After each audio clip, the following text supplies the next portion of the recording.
my back. Make one more fucking move. D, this bitch shoots me. Kill her and everybody else on this fucking bus. You got it, man. All right, Chris.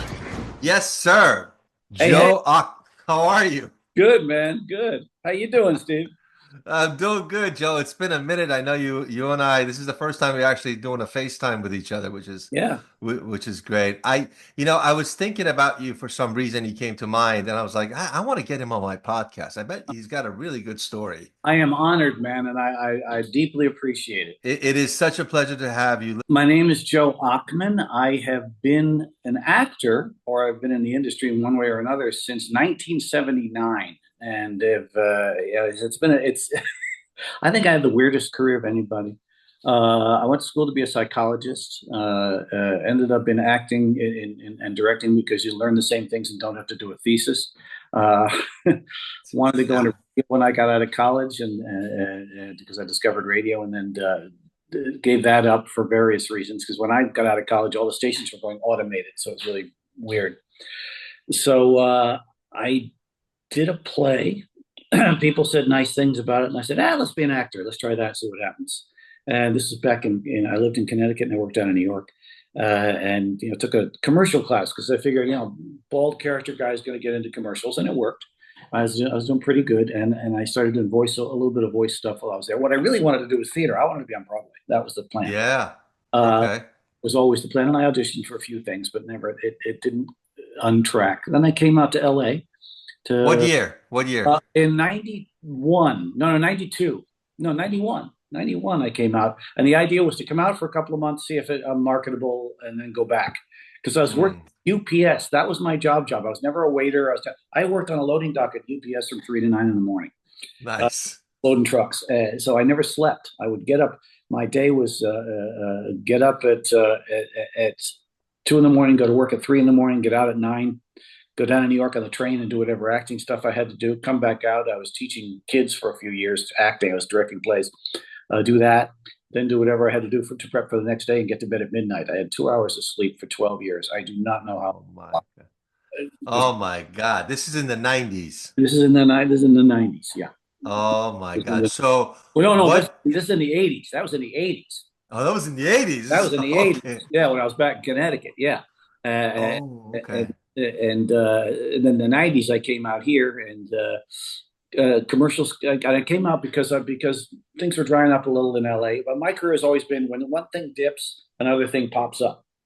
It's always been that way. So I came out here. Commercials picked up pretty much immediately, but then they started to dip, and suddenly I started to get TV stuff. So I did a lot of TV. I was on Seinfeld. I was on NYPD Blue. I was on awesome.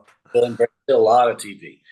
And a friend of mine moved to town. This is a long, convoluted story, but then that's what this show's about. This is what the show's about. and I was directing a play because I directed theater too. I directed a lot of theater. I directed kids shows for 6 years. I directed various theaters here in town, and I was directing a musical, a Christmas musical. And they were interviewing me on television for this, on public access TV. Now, who the hell watches public access TV, or watched it back in the day? It turns out a friend of mine from Connecticut who had just come out here, and he had gotten himself involved in anime. So he came out here. So he contacted me through the theater, and we reunited after like 8 years.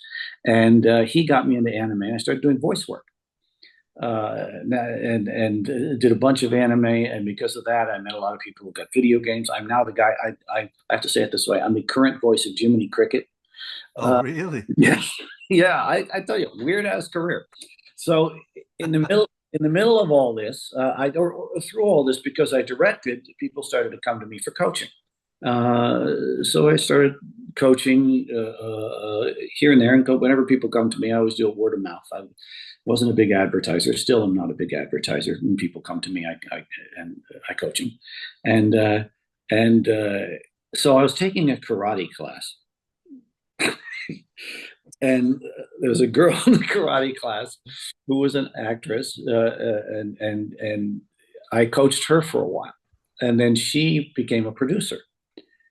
And then our pal Dave Bautista, his manager, came to her and her company looking for a coach, and she said, "Oh no, there's only one guy." So we hooked up, and I coached Dave for a while, and which was really wonderful. I love Dave, and one of the most soulful actors I've ever worked with as a coach, which is cool. Really And cool. Yeah. Really cool. and I think all I did was open a door and say, "Hey, you can do this," and then he stepped through and did everything, as you know, having worked with him.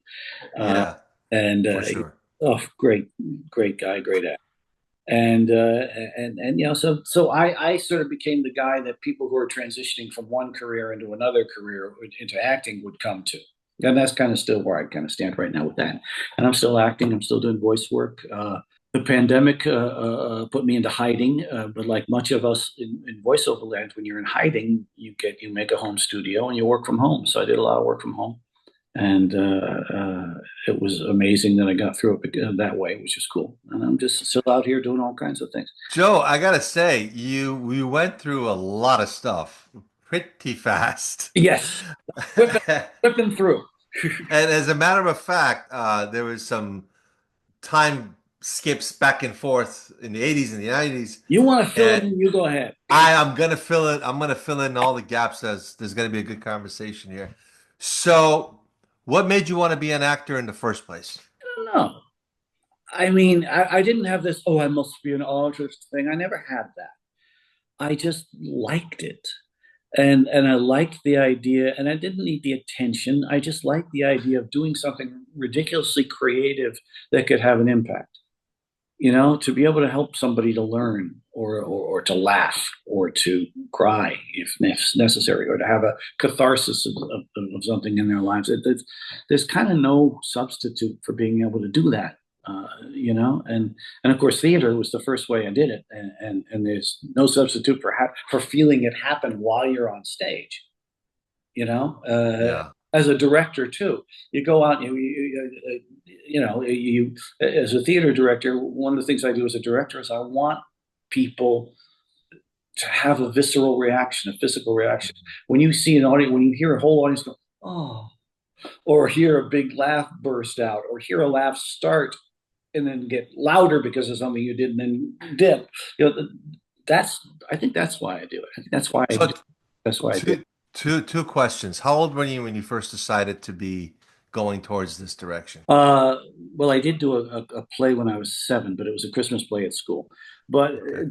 I didn't decide to act until after I got out of college professionally. Oh, wow. I had no Okay. idea being an actor when I got out of college. Oh, what happened? What happened? What a dumb idea. You have to have contacts. You have to know people. You have to have money. I said, there's no way. But then I had bounced around for various jobs. Like I said, I tried radio, and that didn't work because all the stations were going automated. I learned to run a recording studio so I could record musicians, but then I realized I didn't want to stay up till 1 in the morning with a bunch of cokeheads in a studio where they're chain smoking, because I don't smoke and I can't stand smoke. So I just had lots of reasons not to do stuff. So I traveled around. I did a lot of traveling, and then said, what am I going to do? And then did this play and got a really good review, and said, and I started I was taking an acting class. Interesting. And I said, well, let's just try this for a while. And if it doesn't work, I'll find something else. So it was a casual decision? Is that what you're saying? It was a very casual decision. What line of work were your parents in when you first My were mom was a singer. She was a big band. She was a big band singer. Actually went to Juilliard for a year.